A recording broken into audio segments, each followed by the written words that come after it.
Welcome to the deep dive. We've got something special lined up today. Yeah, something you all specifically requested. That's right. It's a deep dive into McKinsey's 7S framework. And get this, we're not just talking about its use in, strategic planning. We're going to look at how it helps evaluate how mature a company is in terms of digital transformation. It's like, getting a sneak peek at their digital report card. I like that, a digital report card. And trust me, by the end of this, you'll have some pretty powerful insights.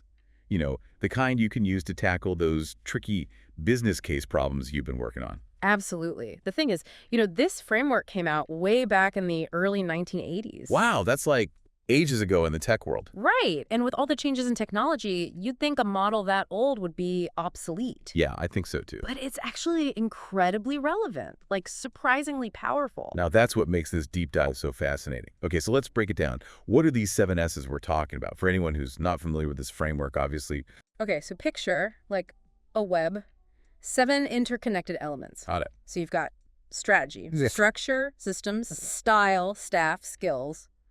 And right at the core of it all. Wait, at the core. You have shared values. Shared values. That's pretty interesting. I'm already curious about how that works in a digital environment. Yeah. What's interesting here is how the framework groups these elements into hard and soft strategies. Hard versus soft strategies. Now, this is where things get really interesting. Tell me more. Think of it like this. Hard strategies are those tangible aspects. Tangible, so concrete stuff. Right, like your actual business strategy, the way your organization's structured, the systems you use. So to give an example, a company's org chart or the software they're using, those would fall under hard strategy. Exactly. They're things you can easily define and measure. Now, when it comes to soft strategies, it's a little more nuanced. It's about the company's style, their shared values, the kind of staff they attract, and the skills those people have. These are influenced by things like company culture, how people interact, their leadership style, all the things that are, not as easy to measure, but are super important. So it's not just about having a killer digital strategy and the best tech. Right. You need the right people with the right skills working in an environment that actually fosters that transformation. I think that's a key takeaway here because a company can have the best tech in the world. Yeah. But if they have a culture that resists change or their employees don't have the skills to actually use those tools, their digital transformation efforts are going to hit a wall. That's such a good point. And I think the study we're looking at puts all of this into practice, doesn't it? They actually used this framework to assess a software company that was going through a digital transformation. Exactly. And what's fascinating is they didn't just look at each element on its own. They used something called the analytic hierarchy process, AHP for short. Okay, got to be honest. AHP sounds kind of intimidating.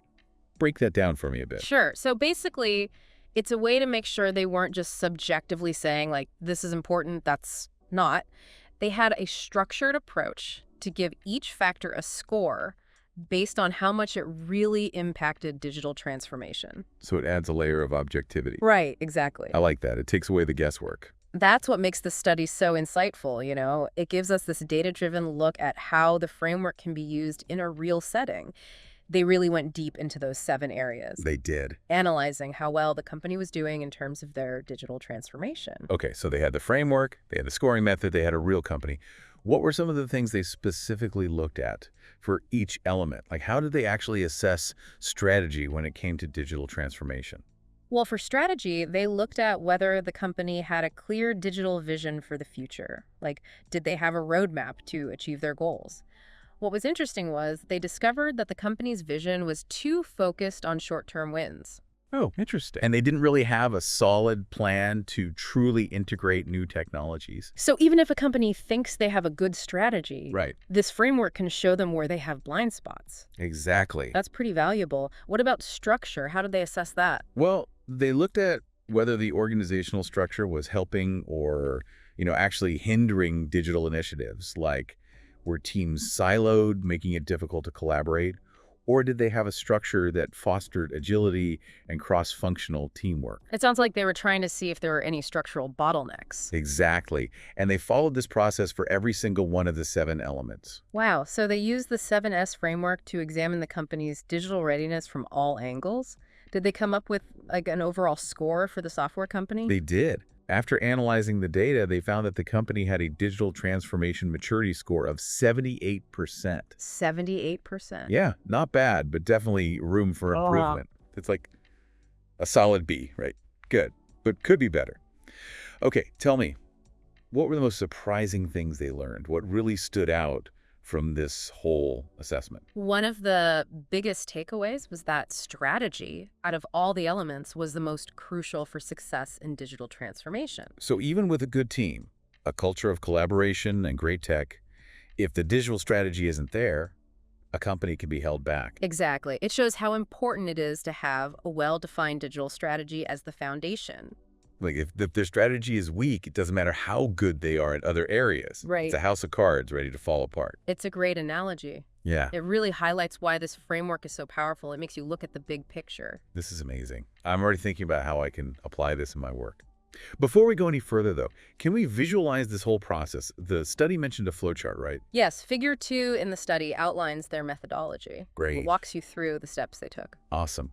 So walk me through this flowchart. Where does it all begin? At the very beginning, stage 1 is all about defining the criteria they were going to measure for digital transformation. It's about being crystal clear on what they're looking for in each of the 7 elements. Setting the stage. Exactly. And then they group those criteria under the 7 elements of the 7S framework. Okay. Bringing order to the chaos. Exactly. It's all about organization and clarity. And this is where the AHP process comes in. They weighed each criterion to figure out its importance. So it's like they're saying, okay, within strategy, having a clear vision is more important than, say, having a super detailed budget. Yeah, you got it. They were assigning a value to each criterion based on how critical it is for digital transformation. I'm seeing how all the pieces fit together. So after weighing everything, what's the next step? They needed to collect data to actually measure how the company was performing against those criteria. Things like surveys, interviews, basically anything to understand how the company operates. So they're going from theory to practice. Exactly. Comparing what should be with what is. And in the last stage, they crunch all those numbers and figure out the company's overall performance or maturity when it comes to digital transformation.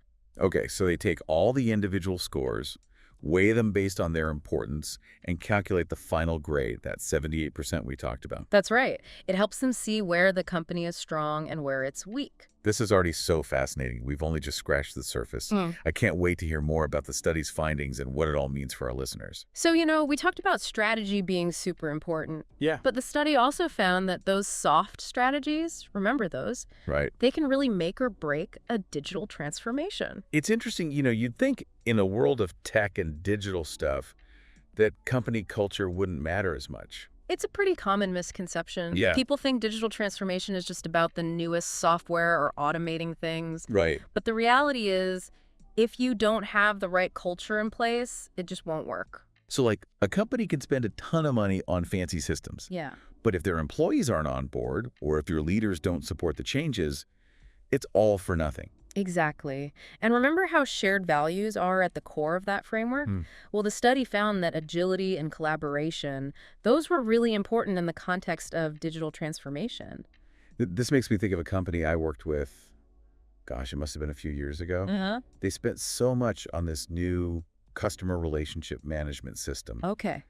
But their teams were so siloed, so resistant to change. It was a complete disaster. Oh, wow. They had the technology, but not the right culture to make it work. Yeah, that's a classic example of how ignoring those soft strategies can really mess things up. Okay, so for our listener who's trying to use this 7S framework for a business case, what are some things they can take away from all of this? The first thing is they need to use the framework to do a thorough assessment. Like a checkup. Yeah, like a digital health check. Find the gaps. Like, is the company's digital strategy out of date? Does the organizational structure actually support the digital initiatives? Are there skills that need to be addressed? Getting a full picture. Exactly. And once they know where the problems are, they can start coming up with solutions. Okay. Maybe they need to rethink their digital roadmap or invest in training programs. Yeah, that makes sense. Maybe restructure teams to encourage collaboration. I like to think of our listener, armed with this framework, like a digital detective. I like that. Uncovering clues to help the company reach its full potential. And what's great about this framework is you can use it for anything. Really? A small startup, Wow. A huge corporation. That's amazing. It provides valuable insights. Okay, so we've talked about strategy and shared values. Right. Can you talk a bit more about how all 7 elements are connected? Like, how does changing one thing impact the others? So imagine a company invests in a really advanced AI system, but they don't train their staff. The tech might be great, but without the skills to use it, it's pointless. You can't just throw tech at a problem and expect it to be fixed. Exactly. Or let's say they restructure to be more agile, but leadership is still very top-down. It wouldn't work, would it? No, you'd have a clash of cultures.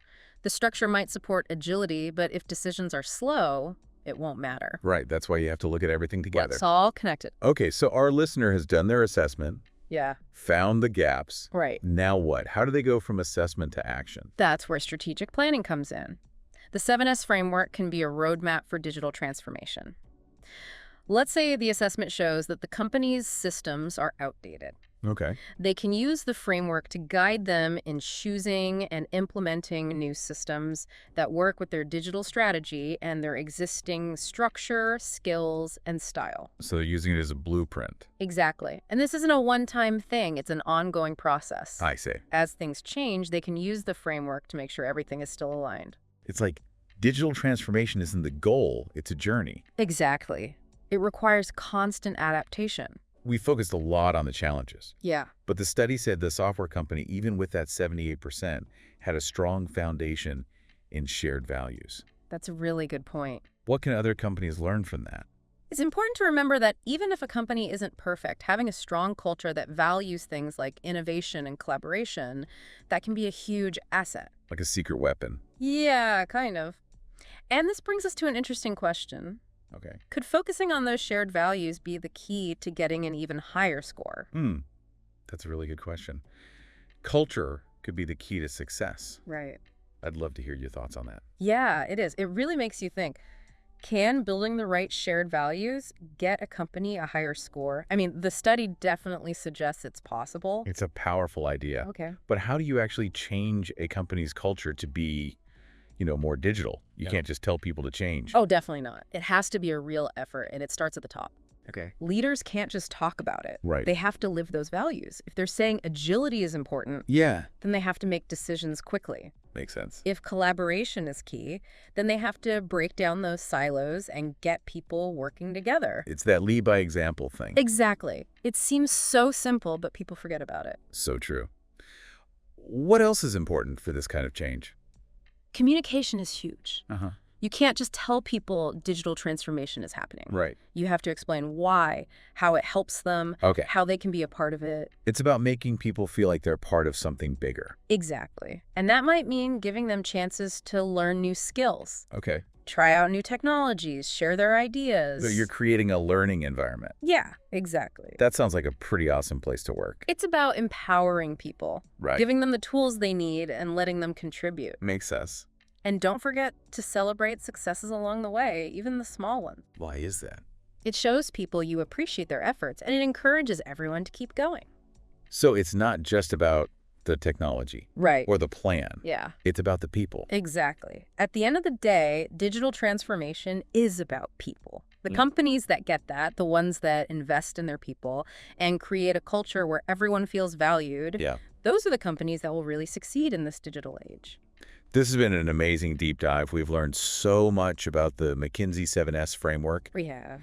how it can be used for planning and assessing digital transformation, and we've seen just how crucial those shared values are. It's been great talking about all this with you. I hope our listener feels like they can use this framework in their own work. It really is valuable, no matter the company or the industry. I agree. And if there's one thing I want our listener to remember, it's this. Don't underestimate culture. It can make or break a company's digital transformation. A strong culture, one that embraces digital, that's a huge advantage in today's world. Absolutely. And remember, this is just the start. Keep learning, keep asking questions, and keep pushing the boundaries of what's possible. That's a great message. Thank you so much for joining us for this deep dive. And to our listeners, until next time, keep exploring and keep learning.